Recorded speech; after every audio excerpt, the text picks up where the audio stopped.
Göyçayı deməli sevdirməyə, çöldə sevdirməyə başlayan adamlardan birincisi sizə çox qəribə gələcək.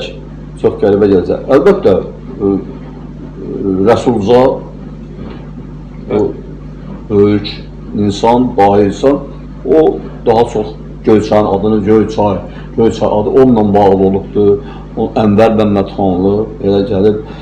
Amma adi bir filarmoniya bağında kafe çayxananın müdürü Zülfü adında bir Göyçaylı təsəvvür edin Bakı şəhərində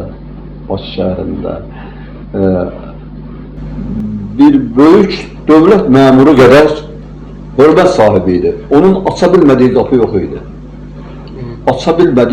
idi. O bütün Göyçaylılar və onu tanıyan adamlar, o çayxanaya gələn adamlar, o çay paylamırdı, oranın müdürü idi, onun işçiləri var idi.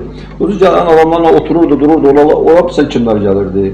Ora gəlirdi filarmoniyanın rəhbərliyi, nə bilim, rəhbərliyi, nə bilim, mərkəzi komitədən, oradan qəribə yer idi, filarmoniya, xalq artistləri, sonra içəri şəhərin seçmə adamları.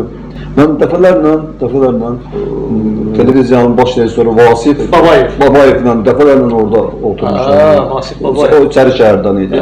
Yəni, öyle adamlar gəlirdilər ki, o düz içəri şəhərin də uşaqları gəlirdilər ora, amma oradan bu tərəfə çox keçmirdilər, ora qədər gəlirdilər. Onların çünki həyat tərzi tamam başqa cür idi axı. İçərilərində amma Vasif kimi insanlar da olurdu əlbəttə.